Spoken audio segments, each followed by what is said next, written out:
Welcome to episode 16 of the Mid-Effect, a podcast where we talk about sports and games. I'm your host, Matt Witt, and today we have a very special episode as the coronavirus continues to take over the news sources.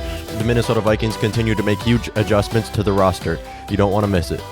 As of yesterday, the Minnesota Vikings released that they cut Xavier Rhodes and Linval Joseph, two of their star players on their defense as of the last 4 years. This last season, not so much, but seasons before that. I mean, Linval Joseph being a first-team All-Pro, making 3 Pro Bowls, Linval Joseph winning a Super Bowl with the New York Giants, and then making 2 Pro Bowls on top of that. 2 of our star players, and being a team captain, Linval Joseph he was my favorite player. In fact, he will always be my favorite player. I have his jersey and everything.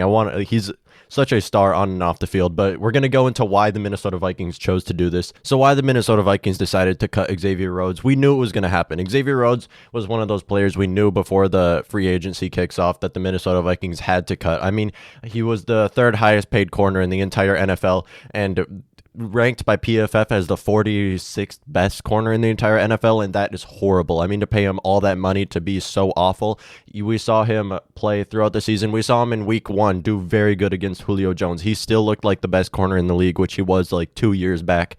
And I wasn't very high on Xavier Rhodes even then because he always looks good against Julio Jones, which is weird because Julio Jones is arguably the best wide receiver in the league, and it's really weird that he looks great against him but can't even play against a wide receiver like Terry McLaurin. No. All the respect to Terry McLaurin. He's a great wide receiver, probably the best rookie wide receiver of the year. Well, there's a lot of good rookie wide receivers that played this last season, but I think Terry McLaurin might have been the best of them all. And but he's a rookie. I mean, if you're Xavier Rhodes, who has been in the league for so long, makes 3 Pro Bowls, been a first-team All-Pro, and you're going against a rookie who is still getting a feel of the system, it's the first half of his rookie season, and you can't even go against him, then that's not good at all. That you can't live up to your 3rd highest paid corner in the entire NFL if you look like that. And then even after that, he looked horrible even when he went against Allen Lazard or when he went against Marvin Jones, which Marvin Jones is good, but still, it's Marvin Jones.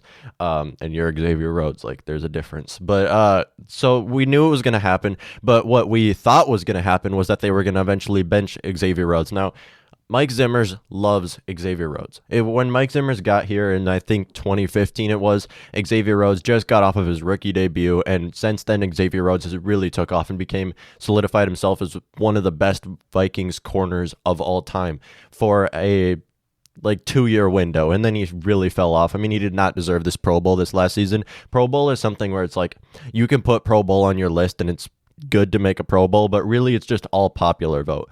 So Xavier Rhodes does not deserve it. In fact, any other player would have deserved it more. Any other starter would have deserved it more than Xavier Rhodes. But since people know who they are, they voted him in, and it's just kind of, the Pro Bowl is just dumb. Just being honest, it's stupid. But so we thought Xavier Rhodes was going to get benched, and they were not benching him. They weren't even playing him against worse receivers. They were still playing him against Devontae Adams, which he looked horrible against. They were playing him against Tyler Lockett even, and he looked awful. And then they were playing him against these number 1 receivers of every team in the second half of the first of this last season, and it just looked horrible. And I don't know why they weren't benching him. And then it really hit me that it's because Mike Zimmer just loves this guy. I mean, you have Trey Waynes, who's a far better corner. You have Mike Hughes, who is probably a better corner. We haven't seen much of Mike Hughes, but you can't really be worse than Trey Waynes. than Xavier Rhodes. I mean, Trey Waynes is amazing. And then Mackenzie Alexander. You have 3 corners that you could play above him. All these corners are from the first round. Like the whole Vikings secondary is first-round picks. Xavier Rhodes, Mike Hughes, Mackenzie Alexander, Trey Waynes, Harrison Smith. These are all first-round picks that you use who really, you could even play Harrison Smith on corner, and I think you would be better because Harrison Smith is a great tackler. But that's what I think Xavier Rhodes will be back in the NFL. I think he will. I think he may be back with the Vikings even because the Vikings really need corners.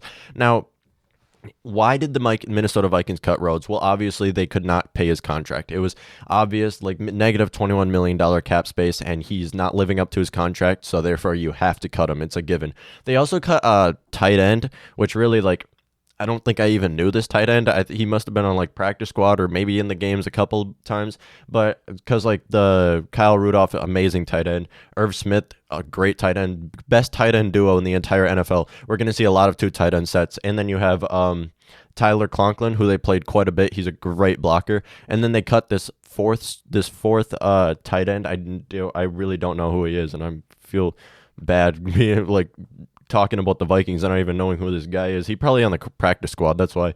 But so we're not going to really highlight on him. We're just going to highlight on the two biggest ones, the ones that we've seen over the last 4 years being starting on this team. And then, so Xavier Rhodes, where will he end up? I don't know where he will end up. I think he will get taken by a team and get paid very little what he was paid from this last season. And I think he will be used as a slot corner or a third string outside corner. I don't see him being a 1-2 corner this year, at least not the start of the season. They might use him eventually going on, unless if he's on like a trash team. Like if the Washington Redskins could take him and just use him as like a starting corner, because like they're not going to do anything, because they don't even have a second round pick. I mean, they're going to get Chase Young, but besides that, what are they going to do? Because they're losing their players too. But anyways, besides that, that'd be interesting. I could see Xavier Rhodes in a Redskins uniform, them just trying to grab all these Vikings to try to get Diggs, but really Diggs is not even going to get traded. All right, so back on to where Xavier Rhodes will go. So Xavier Rhodes could go to a lot of teams. I think a lot of teams are looking for slot corners, as they are more viable of a position now, with tight ends being a great offensive weapon, and then running backs being passed to all the time. And then you have third string wide receiver. You see a lot of 3 wide receiver sets now that slot corners could really be more useful in. So I think Xavier Rhodes will get picked as a slot corner, because you can both blitz him and you can just play him. You can do so many things with slot corners, and I think they are great. I think the best slot corner, if you were to put any player as a slot corner, would be Tyrann Mathieu. I think this player, it should be a slot corner. He's a great safety, but I think you should use him as a slot corner. If Andy Reid is watching this, then you should use Tyrann Mathieu as a slot corner. I think he'd be a great one. And that's for Xavier Rhodes. If you would like to let me know anything down below, if I'm missing something, if you think Xavier Rhodes will come back to the Vikings, if you think he will go to whatever team, just let me know in the comments below. And while you go down there to let me know, click the like button. Okay, now on to Linval Joseph, my player. 1 second. All right, we're back. Linval Joseph, my favorite Viking to ever live. I love Linval Joseph. He's a great player on and off the field. Him and Kyle Rudolph are my favorite players, because they're team captains, and they off the field they're so great, and on the field they look amazing. So Linval Joseph, I love this guy. I can make a whole video talking about all the things. In fact, I should make a whole episode of the Min Effect talking about who like Linval Joseph really is, like his top 10 moments on and off the field. Like you have the thing where he runs into the guy running on the field. You have the thing where he wears the gas mask on the sideline, where he's giving the massage to Danielle Hunter, and then like all the stuff he does off the field too. So I love this player. He will be my favorite player forever. I hope I can get it signed. Linval, if you're watching this, just let me know. So why did the Minnesota Vikings cut Linval Joseph? So Linval Joseph has been a viable part. Both of these players, Xavier Rhodes and Linval Joseph, have been huge parts of this Minnesota Vikings that has been very dominant over the last 4 years. Now, last season, it kind of fell off. Our secondary didn't look as great, except Eric Kendricks and Harrison Smith and Anthony Harris looked great. But aside from that, our corners didn't look that great. And then also, Linval Joseph didn't look as great. He didn't get as many tackles as he usually does, so he was kind of falling off a little bit, which you would kind of expect for a defensive tackle, a nose tackle, 300 some pounds that has been in the league for as long as he has. First, when they made this decision to cut Linval Joseph, it kind of hit me by a surprise, but the more I think about it, the more it makes sense. I mean, if I was the GM of the Minnesota Vikings, I would have done the exact same thing. You're at negative $21 million cap space, and you need to bring these players back, so it makes a lot of sense why they decided to cut Linval Joseph. Now, what will happen to Linval Joseph? Linval Joseph can be back with the Minnesota Vikings. However, I do not see it happening. I think a lot of teams out there are looking for nose tackles and that Linval Joseph can be in, and he's great against the run, and there's not many players like that are nose tackles that can just stop the run as much as Linval Joseph can. And I think he will go to a team like the Tennessee Titans, or maybe the Seattle Seahawks, some team that needs a new nose tackle that can really stop the run and are really close to making another Super Bowl. So those are the teams I think will grab Linval Joseph and be willing to pay for him, because they do have quite a bit of cap space, especially the Titans, unless if the Titans decide to give a franchise tag to Ryan Tannehill. But hey, we don't know how that's going to go. They've also been talking about getting Tom Brady, but really we don't know how that's all going to go. But either way, they will probably have room for Linval Joseph to bring him onto the team. Now, this leaves us with a question: who is going to be our next nose tackle? Now we know who's going to be our next corner. We're going to bring a cornerback back to let's go back to talking about Xavier Rhodes, and we're going to bring Trey Waynes or Mackenzie Alexander back, or take a corner in the first round. That's what will happen with him. But nose tackle, we do not know. Nose tackle, we could get one in the first round. I think Ross Blacklock would be a great decision. If they decide to take Ross Blacklock at 25, it might be a little bit of an overdraft, but to take a new nose tackle like that would be great. We could also see in the first round them taking a corner, maybe Trayvon Diggs, Stephon Diggs' brother, maybe Christian Fulton, cornerback from LSU, or CJ Henderson, cornerback from Florida. We could see a lot of corners that could be available at 25 and defensive tackles that could be available at 25. So what this means for the Vikings is that the Vikings will not trade up in the first round.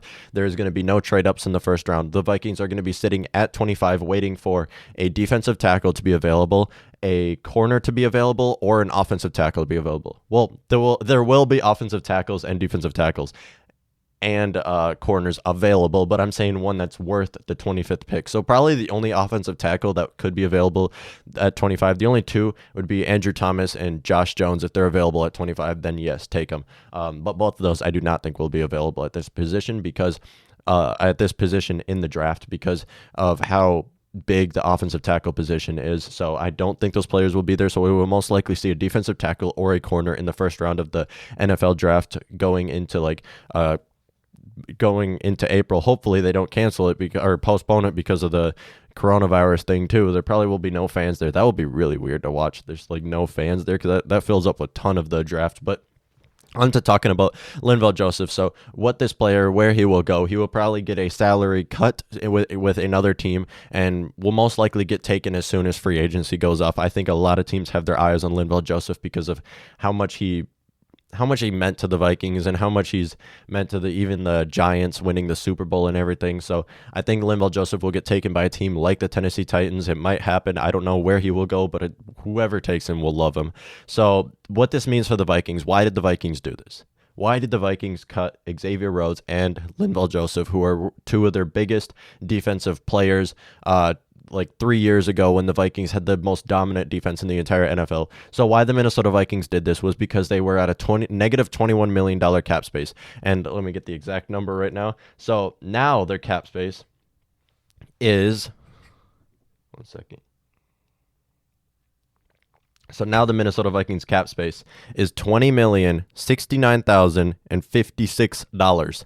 That is a huge jump to go from negative 21 million all the way to up there. And this means a lot for the Vikings. This is going to mean a lot for the team because they're going to bring back a ton of players. They're going to bring back, this means Dan Bailey's coming back. Now that's not a big contract. Same with Britton Colquitt's coming back. That's also not a big contract. And then CJ Ham is coming back. Another not very big contract. So that'll take up like a small chunk of it. And then for the rest of the money, you can bring back possibly. So we don't have money to bring back Anthony Harris. We won't see that happening. I wish the best for Anthony Harris, and he to go from a undrafted free agent to a possible $41 million contract is insane. All congratulations to Anthony Harris because that man deserves a big contract for whatever team is going to pay for him. And I think Anthony Harris will go pretty soon in free agency too, maybe first two waves of it.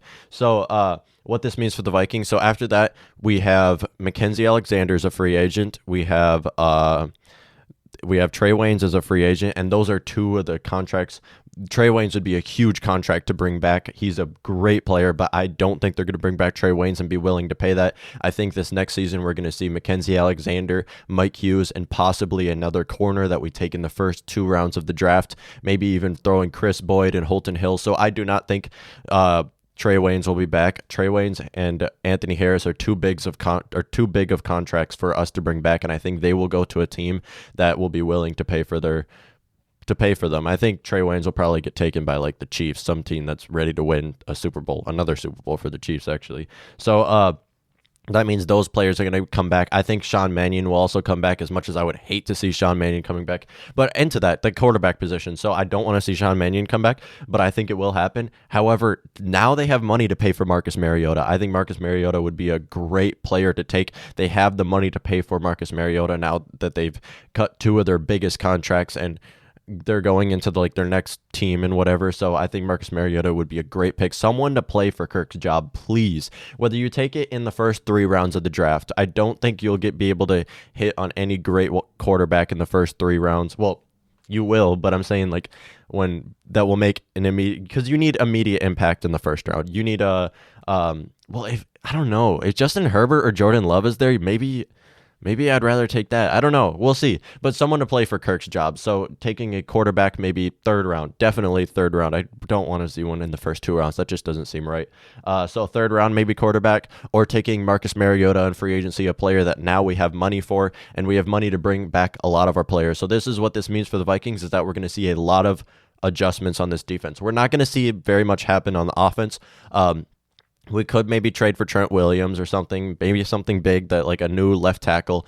We could maybe see some more guards, but I don't see any more offensive weapons or playmakers coming back or going to get signed by the Vikings, new players bringing in for the offense, but we are going to bring in players for the defense. We're going to bring in corners. We're going to bring in defensive tackles in the draft mostly, but also bringing back players. So this is going to mean that we're going to be able to re-sign a lot of our players that are entering free agency. I talked about a whole video. I'll have it right here, as well as a list down below for like players that the Minnesota Vikings should bring back in free agency and players they should just let go. So let me know down below what you think will happen to Linval Joseph. Where will Linval Joseph end up? What will his contract be? Why should they even have cut him? I mean, my favorite player, I wanted him to play, but really the decision just makes too much sense for me to even care. So while you go down there to leave your comment, please click the like button. It really helps out my channel, as well as clicking the subscribe button with the bell next to it so you can be notified every time a new episode of The Min Effect is published. And as always, till next time.